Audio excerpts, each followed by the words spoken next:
morning, class. I, together with my co-teacher, we will be handling the class for this semester. I am Cassandra Mia Arbor Dallas, but you can call me Teacher Cassandra. Good morning, class. My name is Carlo Pulga, and just like Teacher Cassandra, you can call me Teacher Carlo.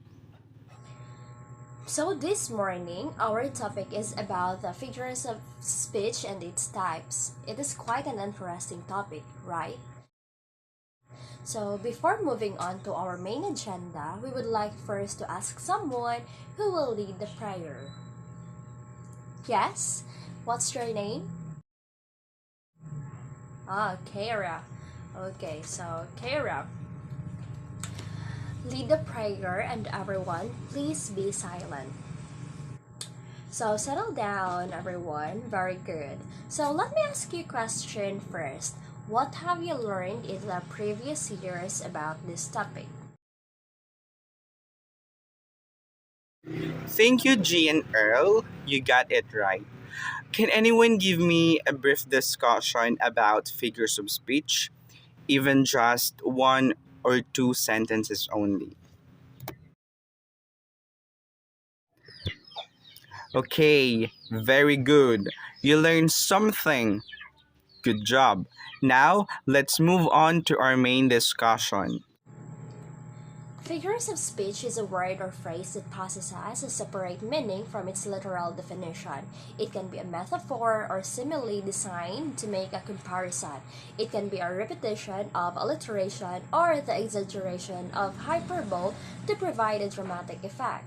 So everyone, please be mindful that learning figures of speech like similes, metaphors, or personification in English helps the learners to improve their understanding of the figurative aspects of the language while also exposing them rather to the use and understanding of the cliches and slangs. Reminder, figures of speech are a very important method of communication in our daily lives. In our society, they specify between different shades of meaning and give more accurate descriptions. Do you learn something? If yes, say approved. If not, say sad. Very good, class. Let us now have the different types of figures of speech and its uses. So, simile. A simile is a figure of speech in which two particularly unlike things are explicitly compared through the use of like or as. Example, love set you going like a fat gold watch. Another example is a library is like an island in the middle of a vast sea of ignorance, particularly if the library is very tall and the surrounding area has been flooded. So another one is metaphor. A metaphor is a trope or figure of speech in which an implied comparison is made between two unlike things that actually have something in common. Examples: my thoughts are stars I cannot fathom into constellations. Another one is she was a mind floating in an ocean of confusion. Another figure of speech is personification. So, personification is a trope or figure of speech generally considered a type of metaphor in which an inanimate object or abstraction is given human qualities or abilities. For example, the sea was angry that day, my friends, like an old man trying to send back soup in a deli. Another example, and the plane to the pine tree is whispering some tale of love till it rustles with laughter and tosses its mantle of green.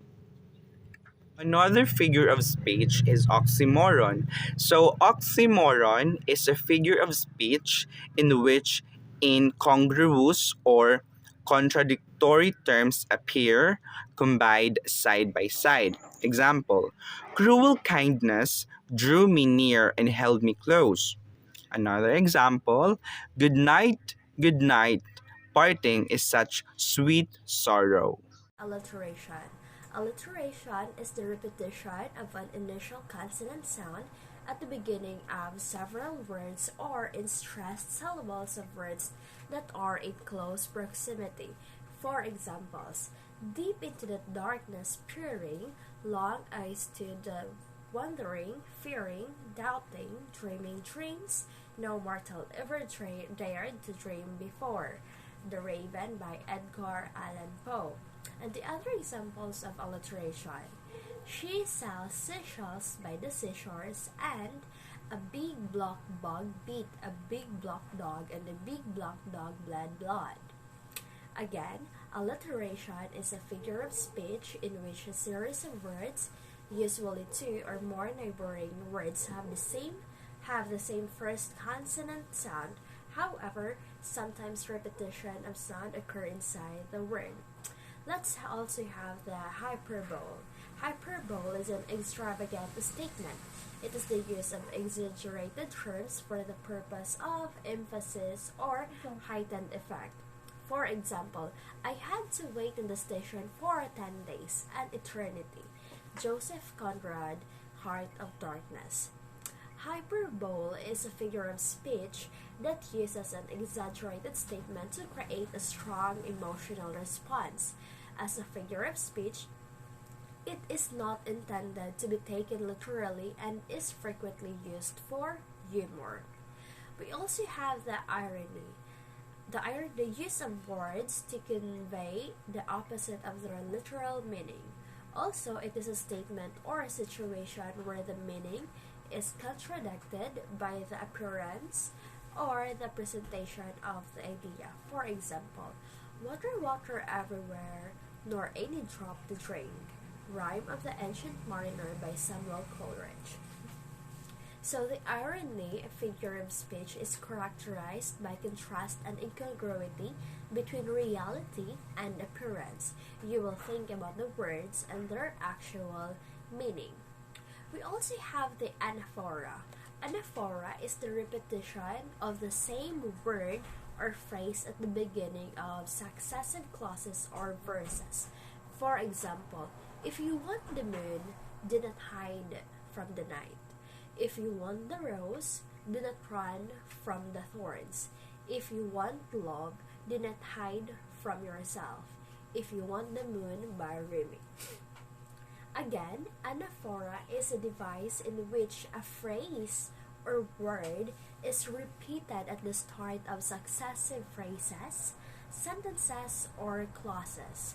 Anaphora is a literary device that allows writers to emphasize, convey, and reinforce meaning in their writing. Are you still there?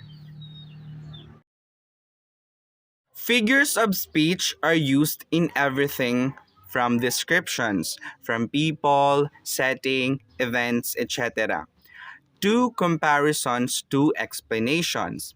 We use them all the time without realizing it. In particularly, metaphors and proverbs are extremely common in everyday language. Okay, so the figurative language or figures of speech creates pictures in the mind of the reader or the listener. These pictures helps convey the meaning faster, more vividly than words alone. We use figures of speech in figurative language to add color and interest and to awaken the imagination of everyone. So, class, bear in mind that in poetry, either subjective feelings of poet or his or her description on objects can be expressed using figures of speech. They can be more effective means or vehicle to express, expand, and explore the emotion, imagination, and observation of poets.